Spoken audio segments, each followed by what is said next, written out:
got a heater on it. It's too hot when I have it on when I'm live. Okay, so I am just waiting around. No, there I am. Conservative Mama is live now. What a week. Let's talk. Join me now live. I just read my own notification. Hey guys, can you hear me? My normal hello. Hey, welcome. What a week. What a week. Hey, Mary, get in here.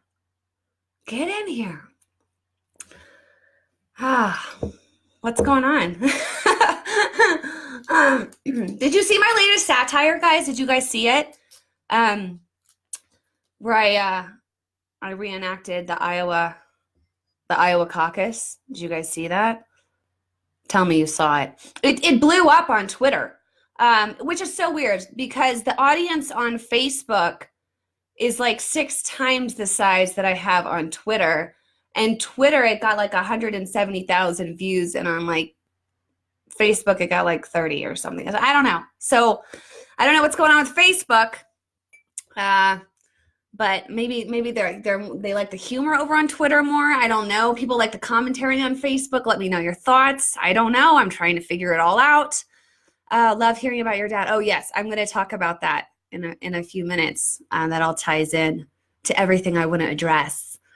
So get in here. Yes, I'd love to hear you. I love our president. Oh, you guys are awesome. Hello. Okay, so what a week, right? So as I talked about, I did a satire on a parody on the Iowa caucus. Guys, the Democrats are trying to steal this from Bernie again. Like again. It's hilarious that they're like, yeah, the app's not working, so we weren't able to get the numbers, and we don't know what's going on. I mean, we're finally getting 92% count right now, and we're Thursday, and this happened on Monday. Okay. If you're a Democrat and you think that you want to give Democrats control over our healthcare, over our country, over our world, you're crazy. You're crazy. They can't even run a caucus. They don't even know how to operate an app. I mean, they are incompetent. You remember when they rolled out Obamacare and the cluster F we had with that? And they're like, no, let us run the country. Really? We can't run a caucus, but we'd like to run the country. And this is all, because this is what happened, guys. It didn't go down as they wanted it to go down, okay? They want Biden. They're hoping for Biden. If not Biden, then maybe Warren, Buttigieg, anybody but Bernie. And Bernie is taking it in Iowa. He took it. So they're freaking out because they're like, oh my gosh, Bernie could be the nominee if they don't intervene. And when I say intervene, I mean rig. If they don't rig this whole thing, then Bernie will be the nominee. Because the base of the people that vote in primaries and in caucuses, that's your base. Like I'm heavily involved in the Republican Party. Like I was a precinct leader. I was an assistant district captain. I caucus. And I'm involved, right? I believe what I believe. But the people on the left, they caucus. They're precinct leaders. They door knock. So but the Democrat Party has gone left, like left. They are now like off the cliff, like socialism, communism. I mean, these people are communists, okay? They want total government rule. They want to redistribute wealth. They want to, they don't believe, they believe in taking what people have earned for themselves and then giving it away to other people. They believe in a total lack of free speech. I mean, shut it down. They'll call it hate speech if they don't like it. This is like a communist wing of the Democrat Party that has infiltrated the Democrat Party, and now they're like taking the wheel. Okay, they've got Bernie Sanders who talks about how great socialism and communism is. Okay, when he has made a living off of capitalism. The guy owns 3 homes. Okay, 3 homes. He's a millionaire, and he's been in office since he could talk, like since he was in diapers. I mean, honestly, the guy has never held a real job. He has lived off of the government dole his entire existence. And he hates capitalism. He hates it. Although that's what's benefited him. He has lived off of us, the taxpayers. We are capitalism. He's lived off of us. But this guy is looking like he could be the nominee. Now, like I said again, if the Democrats don't rig the system, and if they don't start doing the whole super delegate thing, and people get double the delegates, if you don't like Bernie, like it gets really, really jacked up, okay? And they could do that again, and then just put who they want in there. But if they don't, I really believe that Bernie could be the nominee, and that would be beautiful. I would absolutely love that, because then we have communism versus capitalism. We're able to actually educate these Bernie bros. We're actually able to talk to them about socialism. We're actually able to we can bring in people that fled socialist and communist countries. We can do incredible things with advertising, with messaging, to really spread what communism is, what socialism is, and how it doesn't work. And it's killed over 100 million people since for everyone that it's touched. And so it would be a beautiful thing. I would absolutely love for Bernie to be the nominee, because I would love to just really talk about this. I think and I mean, our higher education, these professors in these universities, they are a lot of them are communist leftists. And so they're indoctrinating a lot of the youth, and a lot of the youth have no idea. I mean, they don't know who, Stalin was. They don't know who Lenin was. They don't even know details of Hitler. Hitler was a socialist.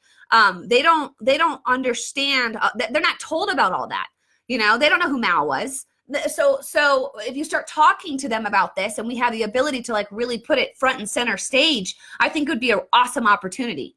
Some people are like, no, we don't want Bernie, but I don't know if they'll let that happen, which is sad. I don't know if they'll allow the left wing, crazies to take control. I mean, they have taken control, though. I mean, look, we got AOC out there. We've got people that are outright socialist communists, and they won't deny it, which is just insane. It's insane, because it destroys everything it touches, okay? You have no individual liberty and freedom under socialism, communism. Like, the government owns everything. And people that have lived under socialism and communism, you don't own anything. I don't think people understand that. This guy wrote me from Norway or Denmark the other day, and he's like, oh, we love it. We have excellent healthcare and all that stuff. And I'm like, do you own anything? And the answer is no. No, they live in like a 2x4, a little tiny apartment, and they have no assets to their name. They have just enough to pay rent, to, go to a nice flick on Friday nights, and that's it, okay? That's no life. That's not America. That's not the American dream. You want that? Go live over there. Plus, Denmark, Norway, Switzerland, Sweden, they don't have a minimum wage. Like, somebody needs to tell Bernie Sanders that. They don't have a government implemented minimum wage. And most of their wealth was accumulated through a capitalist type form economic structure. Like, people don't talk about that. They have school choice. Like, Democrats are against school choice. I don't think people understand that either. Democrats are opposed to school choice. They think that if a child born in an area that's a poorer area of town with a crappy school, that kid and that mother can't decide, hey, let's go to the better school down the block. No, they want to force you to go to that school. That's the unions. That's the teachers union. That's the Democrat Party. They want to force you to go to a place that's not thriving. And because they don't want competition. I'm such an advocate for school choice, because if you have to compete, if you want my business, if you want my kids to attend your school, be the best school out there. Be the best teachers out there. That's why we need school choice. And Democrats don't want school choice. And these teachers unions, man, they go after your school boards. Pay attention, people, because they're going after your school boards. They're trying to put liberals on every single school board, even in conservative areas. I mean, they literally took over our school board here where I'm at. It's terrifying to watch what they're trying to implement in our education system for our kids. But that's socialism. That's communism. I mean, they're indoctrinating our youth. And if you're not in tune, you're not aware of it. So anyways, would love to see Bernie be the nominee. Then we can really talk communism, socialism, and get into the real details of it. Let's see here. Sorry, I had like a cereal bar right before I got on this live and I'm like, oh, okay. Let's talk about the elephant in the room. Nancy Pelosi tearing up President Trump's State of the Union address. I don't even, like, when it happened, like, it was like, there's that boiling, like, there's the initial reaction of, like, you just want to, like, start throwing stuff at the television. You're angry, you're mad, you're like, who is this person? I think she's lost it. I really honestly believe that she's gone. Like, Nancy's gone, guys. She's gone. And that's what's happened to a lot of people that I personally know, even in my own life, that have allowed hate to get into their heart and have allowed hate and just an angst for President Trump. They've allowed that to go so deep inside of them that they can't think clearly. Like, if they see a picture of Trump, it's like, it's a triggered response. If they hear him talking, it's a, I hate him. It's like an immediate, like, it's not like, and they can't tell you why. Like, if you were to sit down and talk policy, they wouldn't even know where to start. Like, okay. President Trump in his speech talked about a baby that was 1 pound that survived, a premature baby. He talked about a guy that lost his brother to an illegal alien. He talked about securing our border. He talked about a little girl that got an opportunity scholarship. He talked about one of the last Tuskegee Airmen who fought for our country. He talked about record low unemployment. He talked about the death of terrorists. Now, I don't know what I just mentioned, and that's just a few of the things he talked about. I don't know what would cause somebody to be like, no, like, record low employment. Like, that sets them off. They can't stand for good things that are happening to our country because they've let hate get so deep inside of them. Like, it's warped their minds. And, like, you read about this. Like, you read about people that have been driven to do crazy things because they hate, and because hate then can develop into rage, right? And once you hit the rage stage, you're done. Like, you start doing stuff that you can't even control. Like, you are out of your own body. Like, I really don't believe that Nancy Pelosi wanted to go through with impeachment. Like, I don't think that was her original intention. But she let AOC, Rashida Tlaib, Ilhan Omar, she let these women, this leftist, communist, socialist wing of the party, whip her. Like, they whipped her into, like, and so she started to go there too. And, like, once you start going there, like, there's no stopping it. It starts to turn into rage. I mean, this has only fueled Trump. This entire thing has only rallied his base, and then it's won people over. Like, I don't think people understand that. Like, people that were moderates that haven't gone into the rage stage, they haven't gone full hate, like, the people that are just observing all this, they're coming over to support Trump. Like, that's happening. Like, I'm getting messages all the time sent to me, hey, I read one yesterday. I was a Democrat yesterday until I saw Pelosi start to tear up that speech. Once that happened, I was done. I mean, it's happening. It's happening. And so I think that Nancy, like, she got whipped up and she went down this road, and that's what hate does.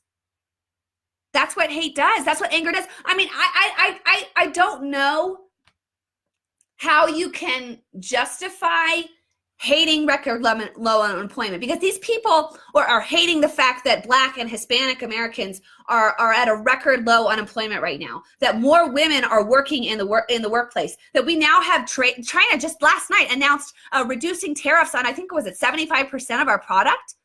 I mean, that's crazy. That's crazy awesome. And that's because of Trump. Trump saw a trade deal taking place, the deals that we've been doing constantly as America, and we were doing deals where we walked away losing billions. A businessman came into the Oval Office and he said, that doesn't make any sense. Why are we losing billions? Why? Let's stop this. And so he laid it down with China. And people were like, oh, that's crazy. Or trade wars. The farmers are going to lose it. Oh my gosh, it's the end of the world. Total panic. Didn't happen. China's now conceded. I mean, but these people, it's like they don't want what's good for America. And they don't even mean to, though. I think a lot of these people, I even know people personally. And I will I'll be on Facebook or Twitter and I'll see something that they said and it's just, I hate Trump. He's vile. He's Satan incarnate. Like they'll just say stuff, but they don't even know why. Like they don't even know why. They're just told to by the mainstream media. And then they go there. Like they go there with that. And if I was to literally stand up and address it and talk to them face to face, they wouldn't be able to talk policy with me. And if I was to talk policy with them, they'd probably agree with about 7 out of 10 policies that Trump has implemented. But they can't see it. They can't see the policy. They can't, they're like, hey. They just see red, fire. It's like, it's scary to watch. And I actually, like somebody first mentioned on here, I met up with my dad last night. I had the opportunity to talk with him. He's my hero. I absolutely love the man. He a businessman, an entrepreneur, devoted to my mom, loves God. I call him like a mini Trump because he just gets it done. Like he's just so business minded. And that's how it caused me to be business acumen. Like I just think that way, and I think it's being raised by a businessman. You just think you think logic, you think common sense. That's just how I operate. And I was telling him about some people that I know, and I'm like, they can't see it.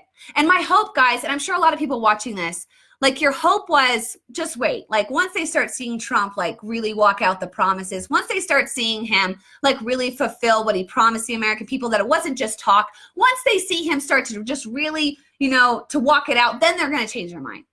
They're going to see like once he puts 2 Supreme Court justices on the Supreme Court where we actually might have a chance at overturning Roe v. Wade, and these people supposedly are pro-life, maybe then they'll support him.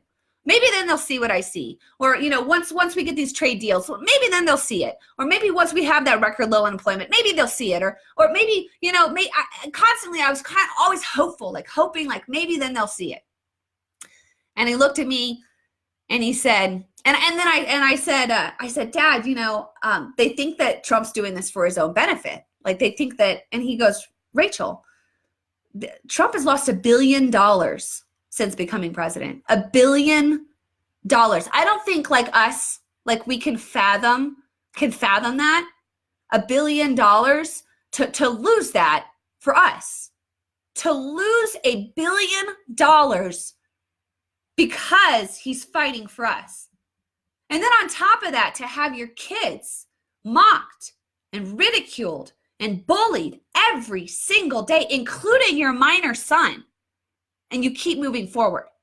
To have your wife, one of the most beautiful women to ever walk this planet, mocked and ridiculed by Hollywood and by the glamour magazines and the fashion magazines. And he's in it for his own benefit, they say. But they can't see it. I said, Dad, they can't see it. They just can't see it. And he said, you know what? Derangement is real.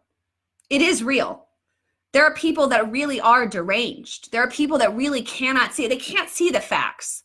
They can't see what's happened to our country. They can't.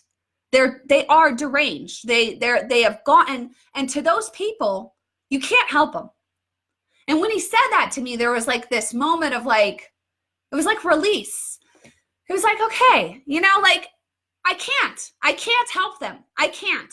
I have to know my audience. I have to know who is willing to listen, who is willing to hear an argument, who is willing to debate, and who is not. And it's the same goes for you guys. Like you might have family, you might have friends. I mean, we just had, the holidays. And again, there probably was arguing or fighting or disagreeing. And at some point we have to recognize our audience. At some point we have to recognize, hey, is this person willing to hear me out? And if they're not, then, It's whether you, it's like that parable of throwing a seed, when Jesus said throwing a seed on fertile soil or hard soil. And I think for sometimes, because I get so passionate, I throw the seed on a hard soil. And so there's no fertilization is going to happen there. It's not going to be received. They're deranged. They're shut off. And so the only way you can reach somebody like that is to pray for them.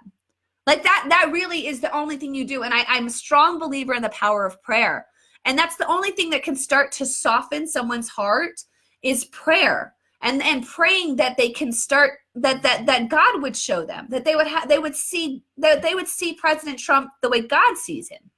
And if you have that heart, and pray for me that I would see these people that I'm trying to reach the way God would see them.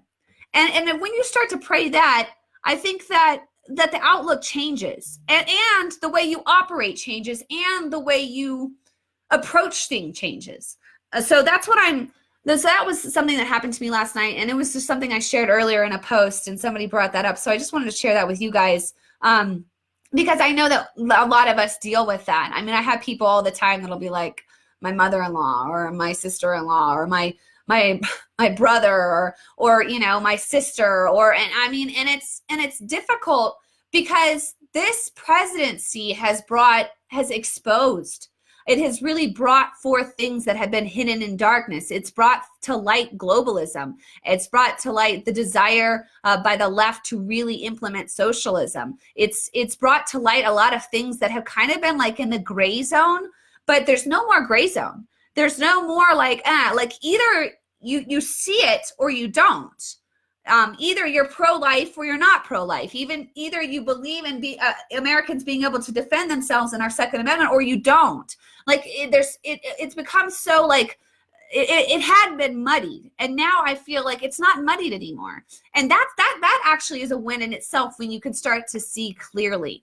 And actually, 2020 is perfect vision. I believe that this year, even more people are going to start to have perfect vision, even in their own personal goals, even in their own personal walk with God, or what you might feel like you're being called to, or even with this presidency, in politics, in your personal life. I really feel like people are going to start to have 2020 vision if you really seek for that and pray for that. I think that 2020 is 2020 vision. It's seen clearly. No more gray, no more lukewarm. It's clear. Everything is going to be clear to us. And so I'm excited for that. I really feel like that's kind of starting to happen in my own life. Things are starting to click, and it's like, wow, I don't even, that's kind of what I felt going into 2020, and it's already happening. I mean, we've got so much happening, like Acquittal, the March for Life. I think it really exposed, it called people out. Like I said earlier, if you're pro-life, you're pro-life. If you're pro-life, then you vote for pro-life candidates, period. And people say, well, Trump's not really pro-life. He's just, he's deceiving you. No. If you're not really pro-life, then you wouldn't put 2 Supreme Court justices on the Supreme Court that are pro-life, and you might actually have the chance now at overturning Roe v. Wade. If you're not really pro-life, you're not going to do that. Like, that's just logic, right? What else did I want to say? And yeah, Trump is acquitted. He's acquitted. Like and part of me, like I'm thrilled. Like, just to be completely real with you guys, I'm totally thrilled. I knew it was going to happen. We knew it was going to happen. We knew the Senate wasn't going to convict. I've been saying that in my lives for like the last 3 months. But it's like I feel like, because this is a fight, and because I tell you guys this is a fight. This is a battle for our country. It's a battle against socialism. It's a battle against globalism. It's a battle for individual liberty. We're in a fight. This is a fight. And so I kind of feel like a round just ended. Do you know that feeling? Like, okay, that we just got a timeout, basically. But the game's not over. But the fight's not over. So I kind of am taking a deep breath, like, okay, but I know they're going to be coming back. I know they're going to be hitting with something else. I know the next thing is coming, because that's just how they are. And they they don't want us to have individual liberty. They don't want us to have capitalism in this country. They want globalism. They want socialism, and they're going to keep coming, and we have to keep fighting and battling. So in this moment right now, everybody can take a deep breath. Take a deep breath, rehydrate, spend some time with your family, but get back in the ring, because we're all going to be called back into the ring. It's just a matter of time. So that's what I wanted to say here. I don't want to take too much of your time. I've been going for a while, 25 minutes. And see, my dad will watch this and he'll be like, Rachel, he's like, I need it like in 5 minutes. Just tell me what's going on, give the rundown and get off. But I start talking. Let's see here. Sir. Someone's talking about couches. I must have missed that entire, I don't know. We are in a spiritual battle. Yes. It's that Ephesians verse. What is it? That we wrestle not against flesh and blood, but against principalities and powers of darkness. People that are spiritually dead, they cannot see it. They can't. If you're attending a spiritually dead church, you're not spending time in the Word. You're not spending time with God. You're not gonna see it. You're gonna miss it. And I know people that they're missing it, and there's nothing like, I can't shake them. I can't, see it. Like all I can just pray. Like I said, I can pray for them. I can pray for them. It is the trolls on the couch. Okay. Well, just, trolls, I'll just be getting on later and blocking all of you. Somebody must have released my page out onto like a major liberal platform, because they came to my page and they just gave me like 1,000 horrible reviews. So if you have a moment, please give me a good review. They're just, but that's the left, the tolerant, loving, accepting left, right? I mean, they love diversity, right? They love, different points of views, but they don't, especially diversity of thought. If you think differently than them, they come for you, they ridicule you, they mock you, they hate on you because they're not tolerant, okay? And I'll come through and I'll read the comments. You're not tolerant. Don't tell me you're tolerant. And I'm not tolerant of hate, is what they come back and say. No, this isn't hate. This isn't hate. So, anyways, I'm glad you talked to. Yeah, I love talking to my dad. He's really smart in politics. He's politically engaged too, very involved, and so it's cool to have somebody that's like a senior to me, like that knows way more than I do. I mean, I've been doing this for a long time. I have thousands and thousands of hours put into politics. And policy and understanding, but he's got a zillion more hours than I do. So they want to silence people. That won't happen. Still couches. So I'll have to find out who started talking couches. Okay. We do need a spiritual awakening. Yes, we do. Jeannie, I love that. I don't know. These are a little older that I'm reading because it's just going so fast. But we do need a spiritual awakening. And I think that's why it comes down to your pastors, like praying for your pastors. I'm so proud of my pastor. Guys, it was like 2 weeks ago. He read the declaration that Trump gave for declaring a sacred life day. I think it was back in like January 20 something. Like he declared the sanctity of life day. And it was an absolutely beautiful thing that he read to the church. Okay. And there were people that stood up and walked out. And I was like, goodbye. If you can't see the truth, if you can't hear the truth, goodbye. Please leave, because the truth can make people uncomfortable. But if you allow the truth to get into your heart, it will literally unlock your mind and set you free. But a lot of people can't handle the truth. They can't. It just, But if you allow it to just simmer for a little bit, and then you allow it to soak in, then you see it. You see it. I know so many Democrats that have been unlocked, that have let that truth get inside, and they're like, I could never go back. I could never, ever go back once you see it. Because, you know, when you're in it but once you see it, it's like, oh my gosh, I can't believe I was part of that. I can't believe I was supporting that. And then you start to see the people pushing it. And then you start to see their tactics and their motives and their real long-term agenda. And you're like, I get that all the time, all the time.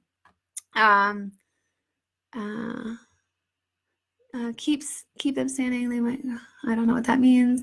Can my spiritual awakening be on the, oh gosh. Okay. Well, I'm going to end this now with the couch talk. I'll find the main source of that. Maybe I won't. Maybe I will. I don't know. Thank you guys for watching. You awesome. Keep praying for our president. Keep praying for this country, and keep praying for those people's hearts that are hardened, and pray that they're softened. That's really all I can do. You know your audience. Some of them are just, they're a no. So you just pray for them. That's what I do. Anyways. All right, you guys, I'm going to head out. We'll talk soon. Bye, guys.